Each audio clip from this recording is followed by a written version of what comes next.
आप शुरू कीजिए। बोलो श्री प्राणनाथ प्यारे की जय, श्री सतगुरु महाराज की जय, समस्त सुंदर साथ की जय। सभी सुंदर साथ जी के श्री चरणों में प्राण कोट प्रणाम। श्याम श्याम हो धनी धाम हो, श्याम श्याम हो धनी धाम हो, तेरे चरणों में मेरा प्रणाम हो। श्याम श्याम हो धनी धाम हो, तेरे चरणों में मेरा प्रणाम हो। रंग महल में रहना हमारी, युगल स्वरूप की छवि जहाँ प्यारी।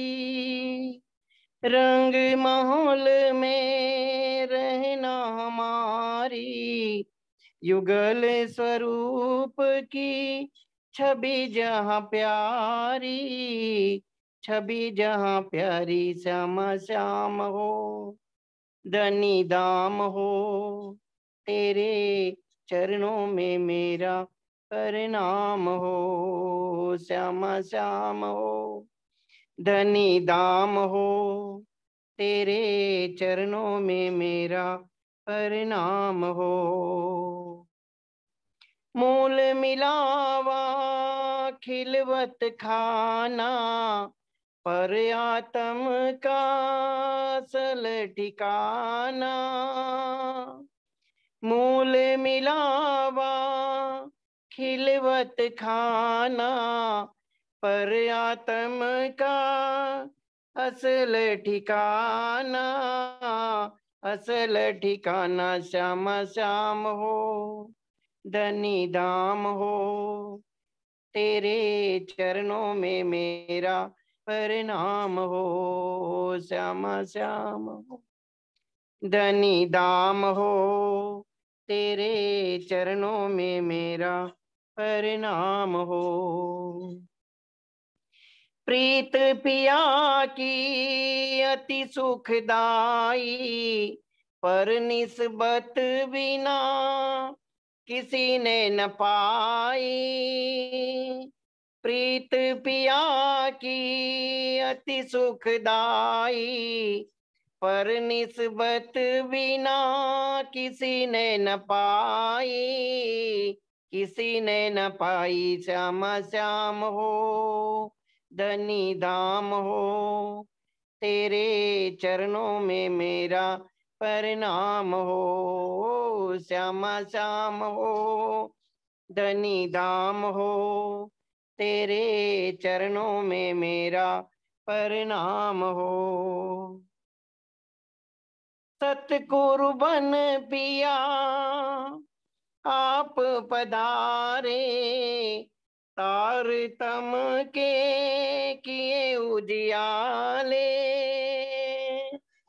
सतगुरु बन पिया आप पधारे, तार तम के किए उजियाले, किए उजियाले। श्याम श्याम हो धनी धाम हो, तेरे चरणों में मेरा प्रणाम हो। श्याम श्याम हो धनी धाम हो, तेरे चरणों में मेरा प्रणाम हो। प्रणाम जी। सभी सुंदर साथ जी उसी चरणों में प्रणाम जी। बोलो श्री प्राणनाथ प्यारे की जय। प्रणाम जी, प्रणाम जी, धन्यवाद हरीश भाई। सुंदर साथ जी शुरू करते हैं।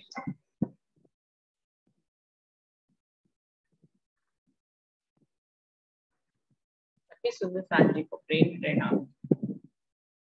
प्रथम लागू दोय चरण को, तनिए न छुड़ाइयो खेन। लाख तले लालेड़िया, मेरे जीव के ही जीवन। इन पाँव तले पड़ी रहूं।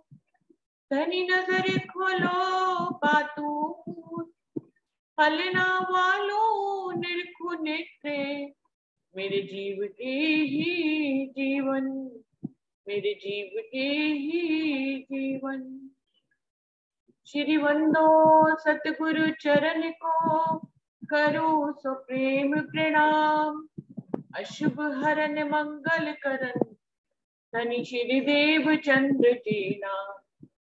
श्री प्राणनाथ निज मूल पति, श्री मेहराज सुनाम। तेज कुंवर श्यामा युगल, जी को पल पल करूं प्रणाम। पिया जी को पल पल करूं प्रणाम।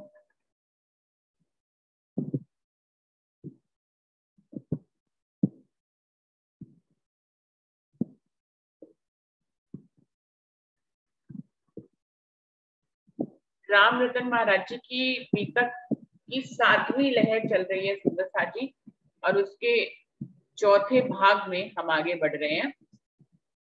महाराज जी ने चलते चलते अब ये निर्णय कर लिया कि अब वो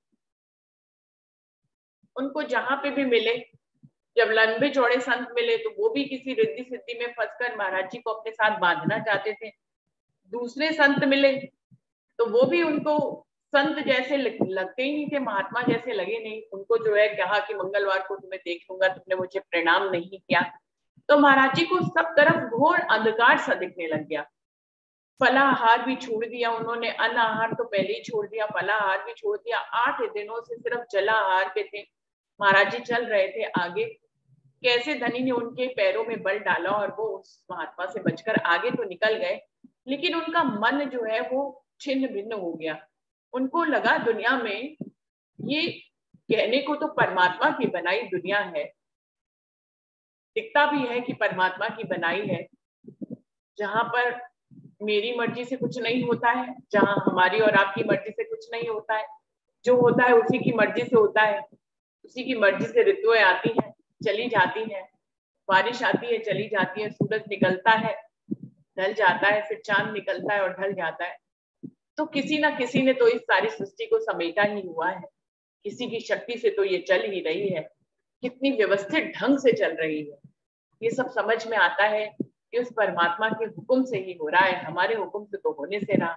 हम तो सूरज को उगाते नहीं है, हम तो चांद को उगाते नहीं है, जो होता है उसी के ही हुक्म से हो रहा है। इस सृष्टि को देख कर ही आश्चर्य बोध से कोई भी व्यक्ति भर सकता है कि इसमें कुछ भी ऐसा नहीं है जो हमारी मर्जी से हो रहा हो। निश्चित ही ये किसी और की मर्जी से हो रहा है, और वो और कौन है? वो शक्ति स्वरूप, सत्ता स्वरूप, अक्षरातीत पूर्ण पारब्रह्म की सत्ता स्वरूप से ये सब कुछ हो रहा है। सब कुछ पहले से ही निश्चित है। हम सब तो यहाँ पर उसकी इच्छा मात्र से चल भर रहे हैं। महाराज जी को ये तो वो तो और भी ज्ञानी थे, हम लोग तो उनके ज्ञान से ही थोड़ा ज्ञान लेके थोड़े से ज्ञानी बनते हैं।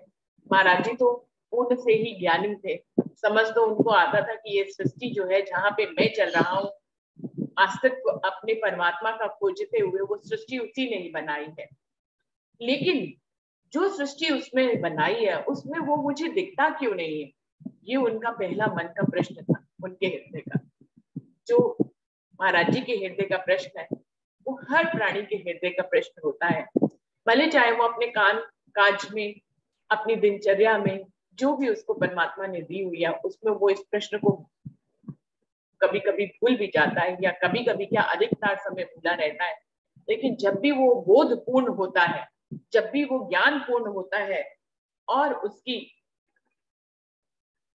नजरें खुलती हैं, तो वो इस बात को महसूस करता है कि जिस परमात्मा की ये सृष्टि है, हर तरफ वो अपनी सत्ता के रूप में हमें दिखाई देता है, लेकिन वो अपने साक्षात स्वरूप में हमें दिखाई क्यों नहीं देता है?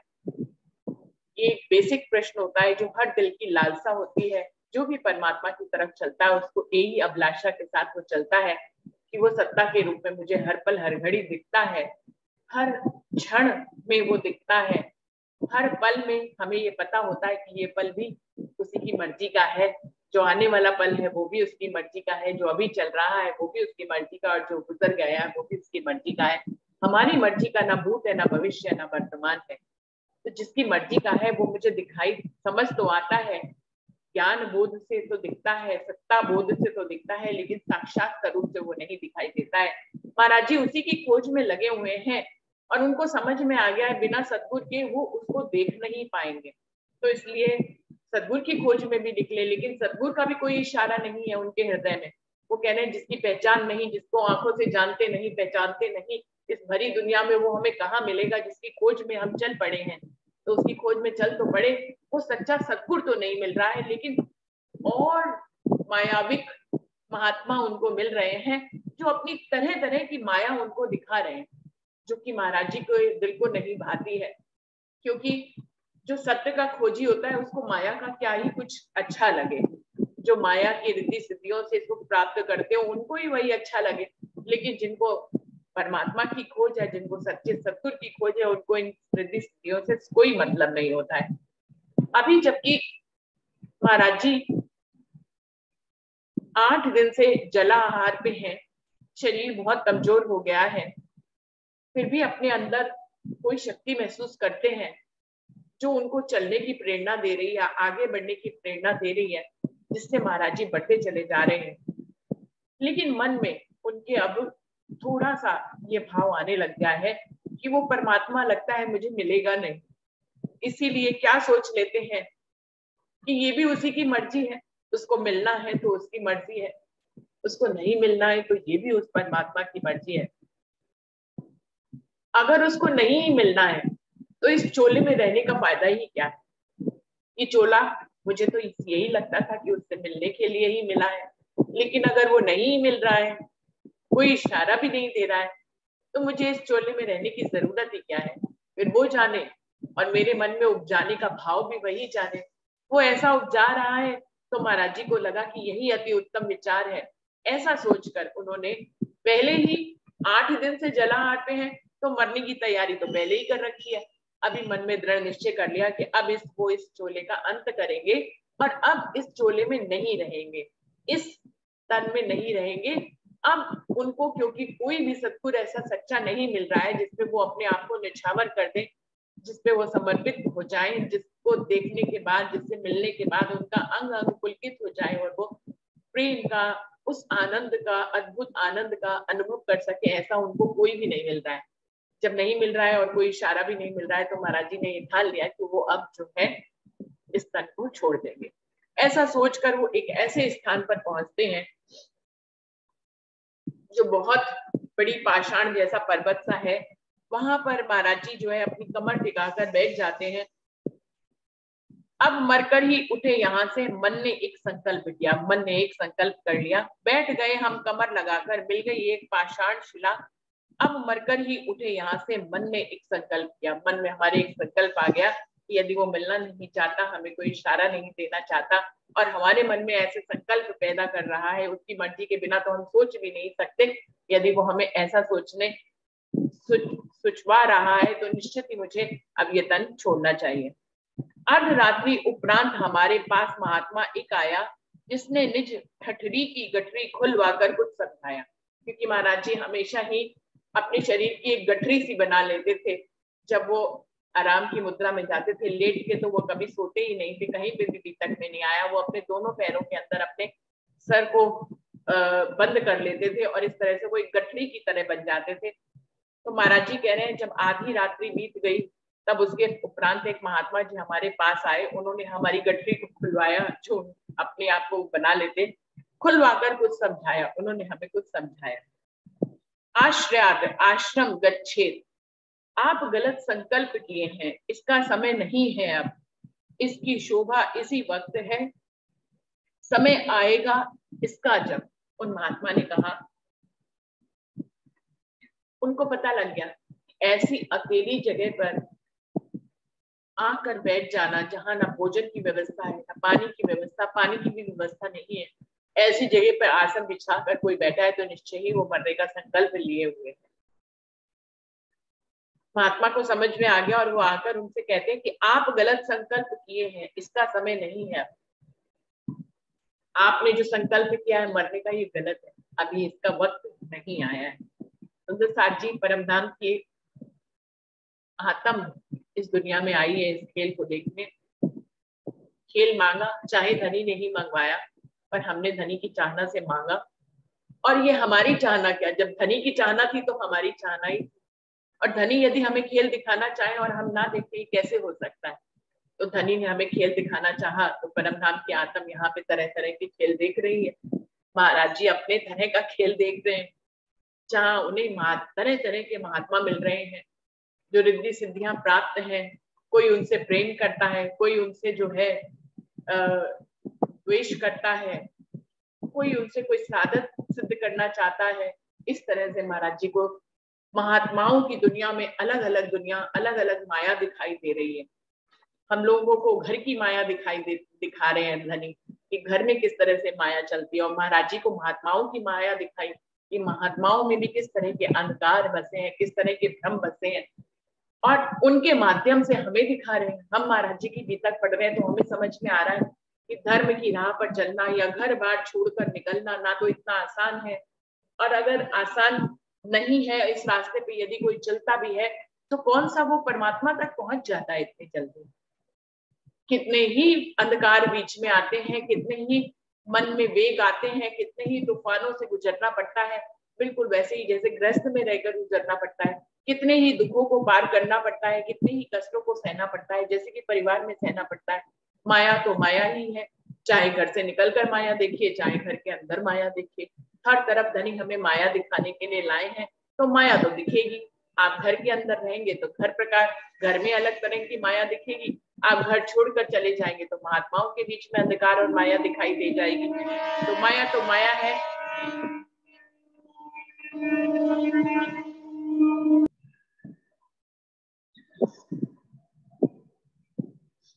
बात तो सारी इसकी है सुंदर साथ जी, कौन कितने दृढ़ संकल्प से धनी के दीदार के लिए इच्छित रहता है। चाहे उसने घर छोड़ा हो, चाहे वो घर में रह रहा हो, बात तो एक ही है।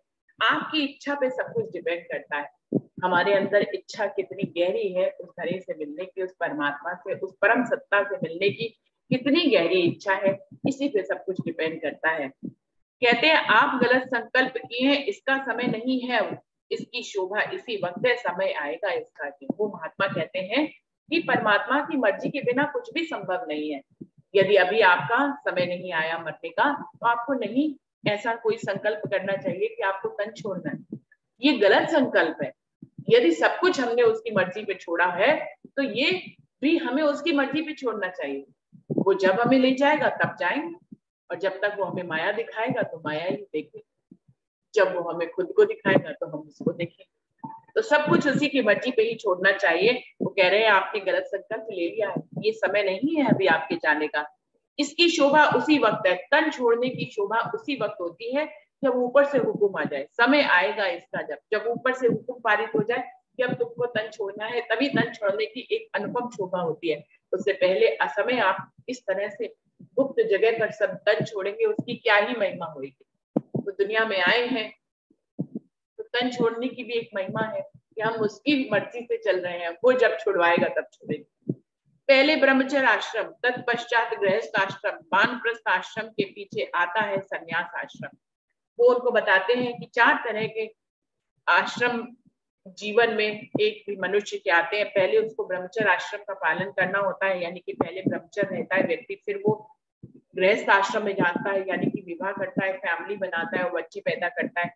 फिर वानप्रस्थ आश्रम, यानी कि सारी इच्छाओं से अपने आप को संकुचित करके वो वानप्रस्थ आश्रम में चला जाता है कि अब ये समय आ गया है, अब मुझे दुनिया को त्याग कर अपने वानप्रस्थ आश्रम में जाना चाहिए। आता है संन्यास आश्रम। उसके बाद जब एक व्यक्ति वानप्रस्थ आश्रम की तरफ बढ़ता है, तब उसके अंदर बोध उत्पन्न होता है, ज्ञान उत्पन्न होता है, और तब वो संन्यास आश्रम की तरफ अग्रसर होता है। वो कह रहे हैं ये 4 प्रकार के उन्होंने आश्रम बताए कि एक व्यक्ति के जीवन में इस तरह से अपनी जीवनचर्या को उसको जीना चाहिए कि पहले ब्रह्मचर्य आश्रम, फिर गृहस्थ आश्रम, फिर वानप्रस्थ आश्रम और फिर संन्यास आश्रम। बनने से पहले के जो वानप्रस्थ आश्रम के बाद का समय होता है वो संन्यास आश्रम होता है कि अब इंसान हर चीज से संन्यास ले लेता है। वक्त वक्त का करना अच्छा, वक्त वक्त की बातें अच्छी, कभी वक्त शहनाई का है, कभी घोष रण की निर्भीक। तो वो सन्यासी उनको बताते हैं असमय अपनी मृत्यु आप नहीं बुलाइए, क्योंकि जो वक्त जिस चीज का अच्छा होता है उसी वक्त उस काम को करना चाहिए। जीवन जीने की ये कला है कि जब जो वक्त हो वैसा ही वक्त बिताना चाहिए। आप असमय कुछ भी नहीं कर सकते, आप अप्राकृतिक कुछ नहीं कर सकते। आप उसके हुक्म के बिना जब कुछ करते हैं तो ये उत्तम नहीं होता है। कभी वक्त शहनाई का, कभी घोषण की निर्भीक। वो कह रहे हैं ये तो वक्त है, माया है, दुनिया है, चल रही है, कभी तो शहनाई जैसी सुनाई देती है, यानी कि कभी अच्छे दिन होते हैं और कभी घोष रण की निर्भीक, और कभी कभी जो है युद्ध में निर्भय होकर लड़ना भी पड़ता है, मृत्यु बिल्कुल करीब होती है। तो वो भी एक समय होता है जब हमें इस माया से युद्ध करना पड़ता है। और कभी इस माया हमें जो है झूलों में झुलाती हुई, शहनाई बजाते हुए बड़ी प्रसन्नता से हमारे अनुकूल चल पाती है। तो ये तो वक्त वक्त की बात है, जब जैसा वक्त आए धनी परमात्मा हमें दिखाए, हमें वैसा ही वक्त देखना चाहिए। समय से पहले मृत्यु की तरफ नहीं जाना चाहिए। नव कलिका की लिए चाहना, असमय में ही पूर्ण विकास, क्या है नहीं अप्राकृतिक और असंगत उससे ऐसी आस। वो एक उदाहरण देके महाराज जी को बात समझाते हैं कि यदि कोई कली है, उसका समय अगर कली बनने का चल रहा है, आप उसको फूल बना दें तो ये असमय विकास हो जाएगा, ये अप्राकृतिक हो जाएगा, ये असंगत हो जाएगा। और परमात्मा से ऐसी उम्मीद करना, समय से पहले सब कुछ पूर्ण कर देना, समय नहीं आया उससे पहले ही उन चीजों की चाहना करना, क्या ये गलत नहीं है? अगर कली का जीवन कली जैसा चल रहा है, आप उस समय में उसके फूल बनने की चाहना करते हैं तो ये गलत है। कली का समय गुजरेगा, फिर वो स्वयं भी फूल बनेगा। तो ये कली की एक प्रक्रिया है, पहले कली खिलती है, फिर वो अपना समय लेती है, फिर वो समय लेने के साथ फिर वो अपने अपने ही समय पर फूल बनती है। आप कली के समय पे फूल नहीं बना सकते, फूल के समय पे कली होने की चाहना नहीं कर सकते, कली होने के समय पे फूल की चाहना नहीं कर सकते। और यदि आप ऐसी चाहना कर रहे हैं तो ये अप्राकृतिक है, उसके हुक्म के बिना है, ये असंगत है। ऐसी आशा उस परमात्मा से नहीं करनी चाहिए। ये कहने का तात्पर्य उनका महाराज जी को ये था कि आप जो असमय अपनी मृत्यु की चाहना कर रहे हैं ये गलत है। अभी वो वक्त ही नहीं आया और आप उसकी चाहना कर रहे हैं, और आप उसके दर्शनों की चाहना कर रहे हैं, आप उससे मिलन की चाहना कर रहे हैं। अभी अगर समय नहीं आया तो उसके दर्शन कैसे हो जाएंगे, और उसके दर्शन नहीं हुए तो जिद में आप अपना तन को कैसे छोड़ देंगे? ये सब कुछ अप्राकृतिक है, असंगत है। आपको इंतजार करना चाहिए धैर्य पूर्वक उनके हुक्म का, कि वो कब आपके लिए ऐसा हुक्म पारित करें कि आप ऐसे सद्गुरु से मिले, वो आपको परमात्मा से मिलाए और फिर आप परमात्मा से मिले। क्या कह रहे हैं? प्रथम मिलन में ही का समुचित और समस्त संकोच विनाश, क्या परमात्मा इतना सस्ता है आवे जो यो ही हाथ। उनके कह रहे हैं उन महात्मा के से मेरा पहला मिलन हुआ, लेकिन उनके प्रथम मिलन से ही मेरे अंदर से उनसे बात करते हुए मेरा सारा संकोच जो है खत्म हो गया। इतने सुंदर महावाक्यों से उन्होंने मुझे मेरे संकल्प, जो मैंने गलत संकल्प कर लिया था, उसको तोड़ने की बात मुझे समझा दी। मैं एक पल में ही समझ गया। उन्होंने कहा क्या परमात्मा इतना सस्ता है जो यो ही आए, जो यो ही हाथ?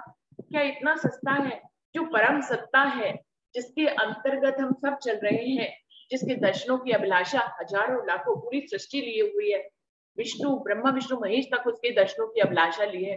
क्या आपको लगता है वो इतना सस्ता है कि आप एक चोला छोड़ेंगे और वो आपको मिल जाएगा, या आपने 4 धक्के खा लिए घर छोड़कर तो आपको मिल जाएगा? क्या इतना सस्ता परमात्मा को समझ रखा है कि तुमने चाहना कर ली और वो तुम्हें मिल जाए?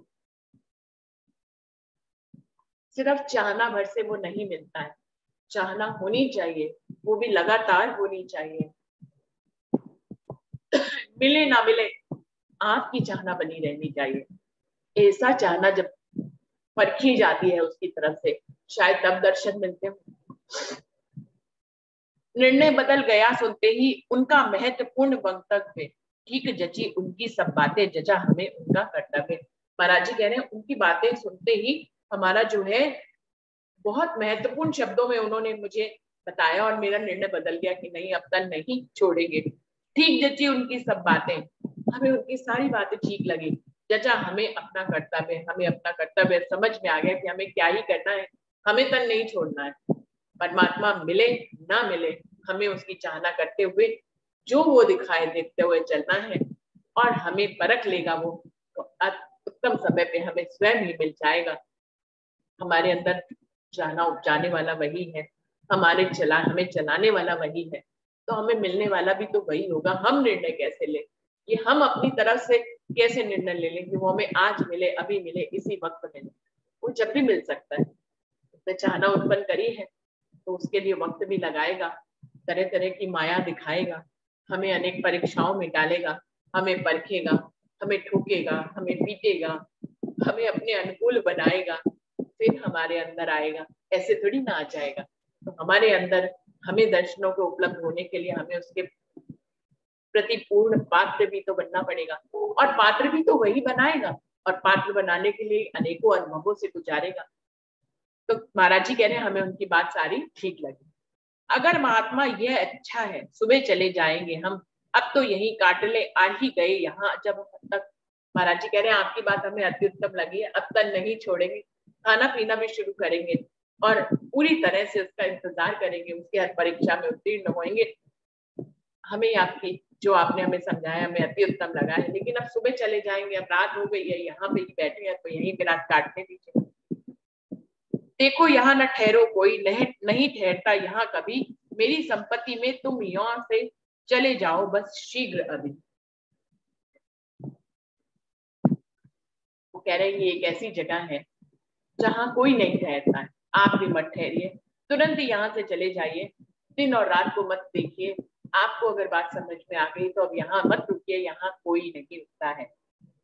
कोई तुम्हें डर लगता है क्या? हमने कहा नहीं महाराज, किसी किस्म का डर नहीं हमको, हमें बराबर है दिन रात। उन्होंने महात्मा जी ने पूछा क्या आपको रात्रि में कहीं आगे जाने में डर लग रहा है, इसलिए आप अभी नहीं जाना चाहते हैं? तो महाराज जी ने कहा नहीं नहीं, बिल्कुल हम बिल्कुल डरते नहीं है, हमारे लिए तो दिन और रात एक जैसे। हमें क्या, जब हम खुद ही तो चोला छोड़ने के लिए तैयार है, ऐसी इच्छा रखे हुए, तो हमें क्या मरने का डर है? हमें क्या ही दिन और रात से डरना है? हमें कौन ही डरा सकता है? जब हम खुद ही मृत्यु से नहीं डरते, जो खुद मृत्यु से नहीं डर रहा उसको भला कौन डरा सकता है? तो महाराज जी कह रहे हैं हमारे लिए दिन और रात एक जैसे हैं, हमें कोई फर्क नहीं पड़ता, हमें बिल्कुल भी डर नहीं लगता है। कर प्रणाम उनको हम बिछड़े, बालाजी वापस आए, वन पर्वत सब आए लांगते, बालाजी प्राता पाए। महाराज जी कह रहे हैं बस हमको उसी समय हम वहां से निकल पड़े, महात्मा जी को हमने प्रणाम किया और बालाजी की तरफ हमने प्रस्थान कर दिया। जितने भी पर्वत रास्ते में लंबे लंबे आए, हमने सब लांग लूंग के प्रातः के समय हम बालाजी पहुंच गए। मठ के बाहर एक वृक्ष के नीचे आसन लगा लिया, बैठ गए घुटनों में, सर्दे दुनिया से मुंह छुपा लिया। महाराज जी कह रहे वहां पर आकर हमने अपने एक वृक्ष के नीचे अपने आसन को बिछा लिया, और वैसे ही जो हमारी हमेशा से मुद्रा थी अपने घुटनों के अंदर अपने मुंह को छुपाने की तरह, हमने अपने वहां पर विश्राम करने की मुद्रा में हम बैठ गए, और इस तरह से हमने दुनिया को देखना बंद कर दिया और अपने घुटनों में ही अपने मुंह को छुपा लिया।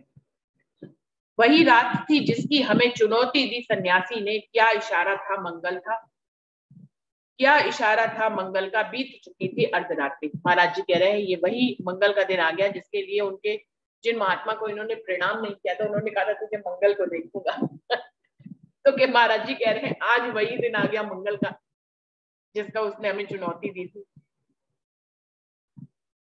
सर अपना निज घुटनों में था, बीत चुकी थी अर्धरात्रि, आधी रात उतरती होगी, हुई हमको कुछ घबराहट थी। महाराज जी कह रहे हैं हम वहां वृक्ष के नीचे बैठ गए और हमने अपनी फिर से गठरी सी बना ली, आधी रात्रि हो चुकी थी और हमको कुछ घबराहट सी शुरू हो गई। महाराज जी कह रहे हैं सुमरन किया इष्ट का अपने, जपते जपते रात गई, बैठे रहे उसी मुद्रा में जब तक पूर्ण प्रभात हुई। महाराज जी कह रहे हैं हमने अपने इष्ट का नाम दिया, शंकर भगवान को पूजा करते थे, यही उनको अभी तक समझ में आया था।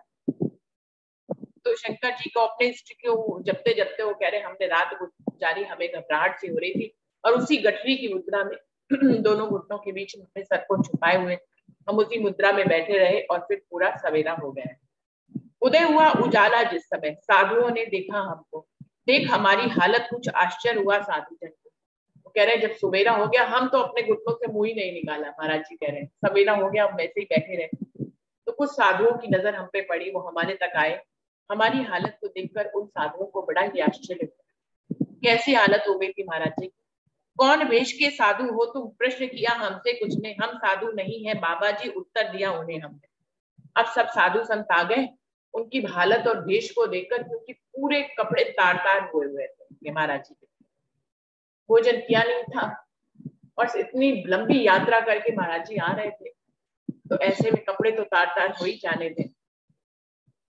तो पूछने लगे कि कौन वेश के साधु हो तुम, कि कैसा साधुओं का वेश धारण किया है। साधु भी कपड़े पहन के जचे रहते हैं, चाहे भगवे वस्त्र पहने हो चाहे सफेद वस्त्र पहने हो, लेकिन साधुओं की भी एक गरिमा होती है कि तुम किस तरह के साधु का वेश में हो।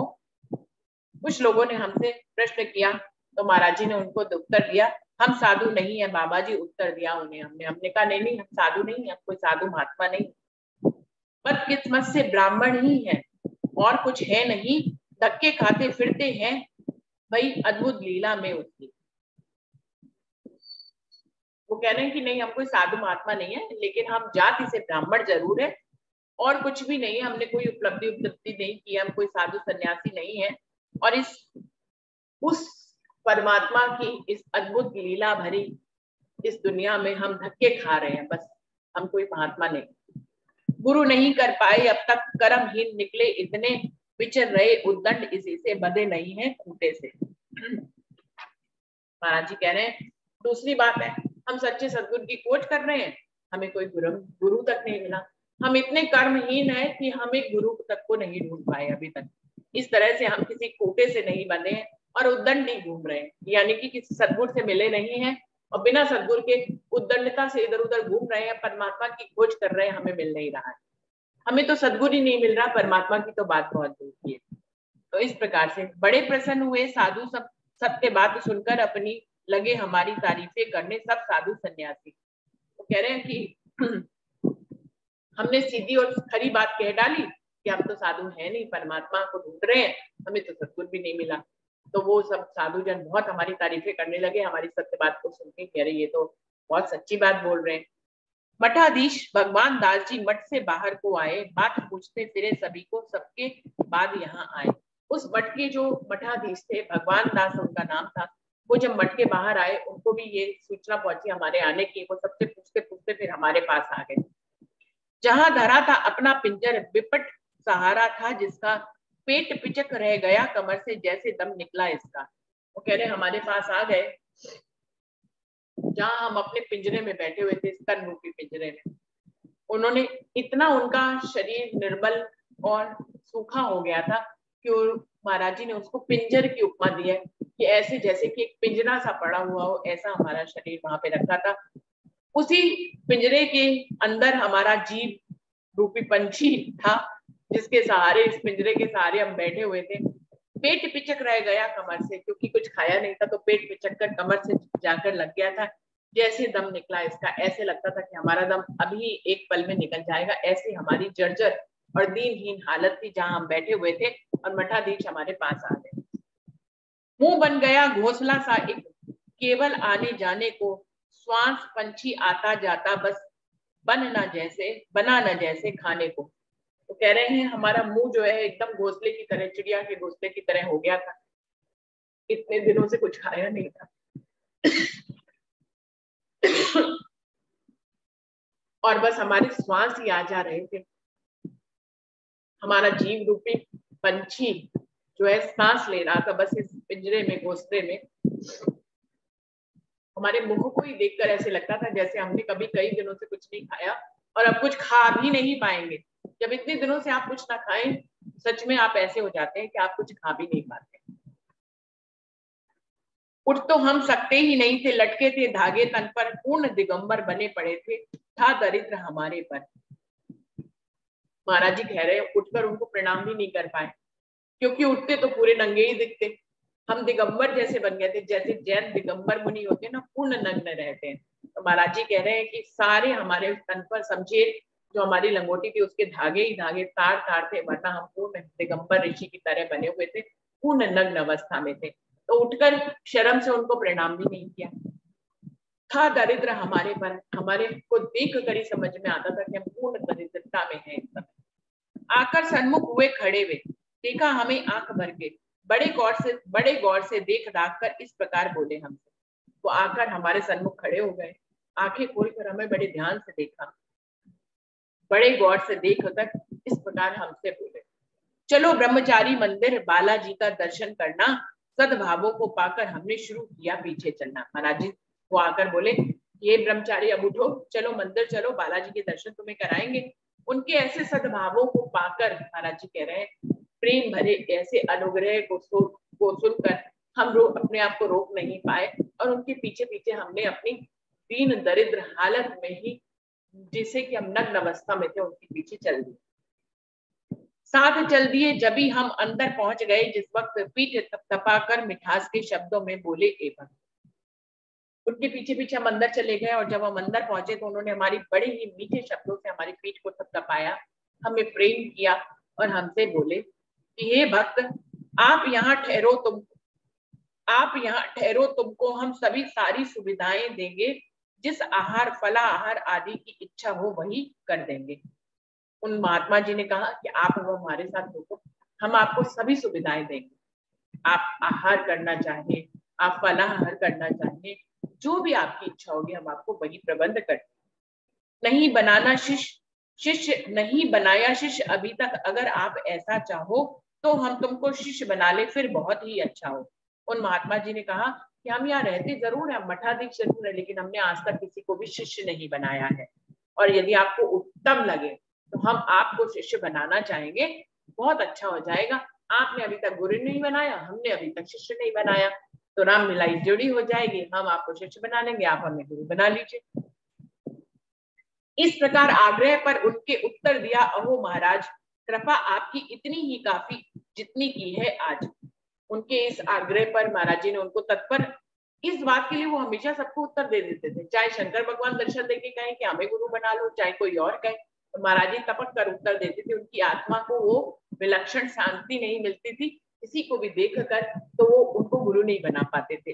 तो क्या कहा कि उनके इस आग्रह पर कहा कि हे महाराज, आपने बात तो अति उत्तम हमसे आग्रह किया है, पर हम इतनी ही कृपा चाहते हैं जितनी आपने आज हमारे ऊपर करी, बस इससे ज्यादा कृपा नहीं करिए। आज हमारी बात पूछ ली, क्या इतना ना काफी है? शिष्य योग हम नहीं आपके, इतना तो बस माफी है। आपने हमारी हालचाल पूछ लिया, हमें भोजन दे दिया, हमारा प्रबंध कर दिया, वस्त्रों का प्रबंध कर दिया, बस यही काफी है। हम आपके शिष्य बनने के योग्य नहीं है। ये नहीं कह रहे हैं कि आप हमारे गुरु बनने के योग्य नहीं है, ये कह रहे हैं हम आपके शिष्य बनने के योग्य नहीं है। इतना ही आग्रह करके माफी उनसे मांग लेते हैं। इसके लिए तो माफी है कि हम आपके शिष्य बन जाएं और आप हमारे गुरु बन जाएं, क्योंकि हम शिष्य बनने के काबिल भी नहीं। बाहर सहन यह हो ना पावेगा, संचालन में है असमर्थ, शिष्य बने भी काम चलाना, सिद्ध हुआ ना आगे व्यर्थ। उन्होंने कहा शिष्य, महाराज जी को ये भी मालूम था शिष्य बनेंगे तो फिर कुछ सेवा करनी पड़ेगी, समर्पण तो जिसके ऊपर करना है वो मिला नहीं है, किसी को भी शिष्य बन जाएंगे तो उसकी सेवा भी करनी पड़ेगी। तो उन्होंने कहा ये भार हम सह ना पाएंगे, संचालन में है असमर्थ, हम तो पूरी तरह से कर्म विहीन है, मन संचालन नहीं कर पाएंगे। शिष्य बने